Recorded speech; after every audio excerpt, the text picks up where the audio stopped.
Il n'y avait pas de question. Ah bon? T'as rien dit alors? Est-ce qu'il faut aller chercher des points perdus, si c'est des points perdus face à Valenciennes? Des points perdus par rapport à quoi?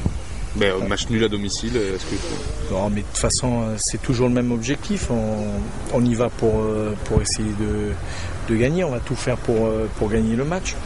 Maintenant, je pense que on ne peut pas être satisfait de la prestation qu'on a faite contre Valenciennes, notamment la première mi-temps, même si la deuxième mi-temps, en la revoyant, elle est un peu plus conforme à ce qu'on est capable de faire. Je pense que même si on a eu du déchet technique et pas suffisamment de présence et d'engagement dans la surface adverse, on n'a pas concédé d'occasion, et je pense que avec un peu plus d'agressivité dans les 16 mètres de Valenciennes, je pense qu'on aurait pu gagner le match. Maintenant, ça fait 45 minutes à peu près convenable, et c'est insuffisant par rapport à ce qu'on avait montré jusqu'à maintenant et par rapport à ce qu'on veut faire.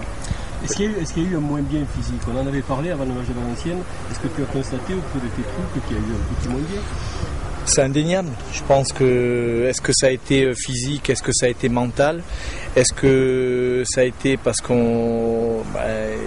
y a des équipes qui commencent à subir un petit peu le contre-coup, des matchs rapprochés, est-ce que ça a été une somme d'entraînement un petit peu trop chargée, ou à l'inverse, notamment la semaine dernière, une charge un petit peu moins élevée que d'habitude. On a essayé de tirer les enseignements, on a fait une bonne semaine de travail, et j'ai trouvé cette semaine des garçons avec très bonnes intentions, beaucoup d'implication dans tout ce qu'ils ont fait, et un état physique qui m'a paru très intéressant. Ça vous inquiète pas à l'orée d'une semaine à 3 matchs avec des rendez-vous importants?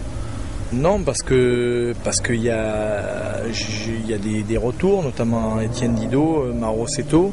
Il y a un effectif, et je pense que l'effectif sur les 3 matchs, il va falloir s'en servir. Justement, il y a des joueurs qui sont très proches les uns des autres. C'est un effectif qui est en vie, un groupe qui doit être prêt à tout moment à répondre présent, et on va se servir de ça durant les 3 matchs qui viennent. Vous n'avez pas peur d'un coup de pompe physique général? On voit des équipes qui étaient bien comme Bordeaux, qui sont moins bien. Est-ce que vous y pensez? Est-ce que ça peut arriver à votre équipe aussi, qui n'a pas perdu malgré tout? Ça peut arriver.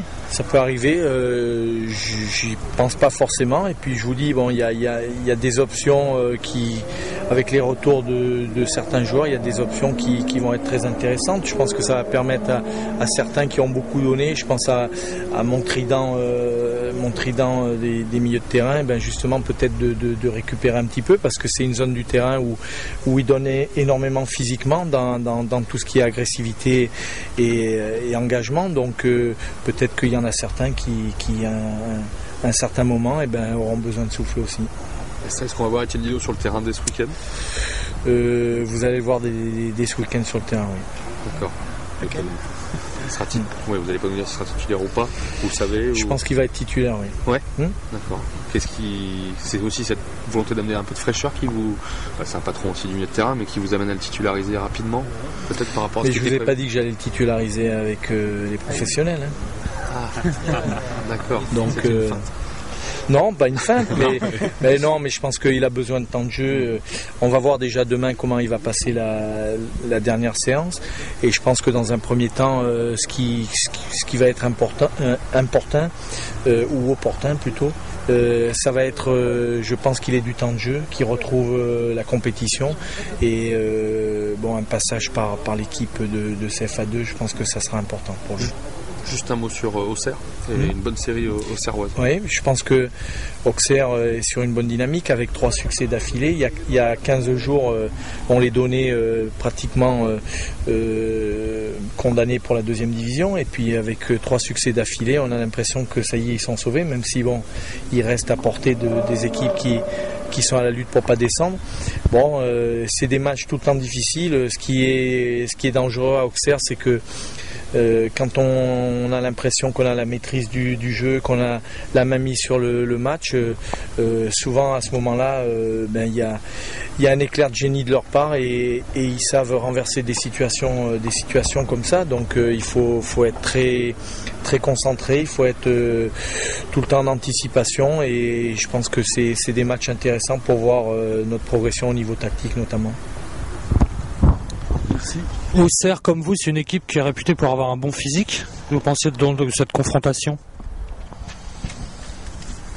Je n'avais pas trop l'impression qu'elle était réputée pour ça, mais bon, si vous le dites, ouais, mais je pense que c'est une équipe costaud, mais peut-être qu'elle s'appuie un petit peu moins sur le défi physique que nous on a l'habitude de le faire. Maintenant, comme je vous le dis, je pense surtout que mentalement, ils sont sur une très bonne dynamique. Les succès engendrent beaucoup de confiance et c'est leur cas. Je pense qu'en prenant encore les 3 points de la victoire contre nous, ça leur permettrait vraiment de sortir la tête de l'eau. Mais bon, nous, on y va vraiment avec beaucoup d'ambition. On y va pour leur poser beaucoup de problèmes et on y va surtout pour prendre les 3 points. Qu'est-ce qui est le plus important pour vous, le championnat ou la Coupe de France? Ouais, toutes les compétitions sont importantes. Maintenant, il faudra bien les gérer. Et comme j'ai l'habitude de dire, on va pas se projeter sur le match de coupe de mardi et le match de championnat du samedi suivant. Mais bon, il va falloir bien les gérer. Et puis, le match le plus important, ça va tout le temps être celui qui arrive.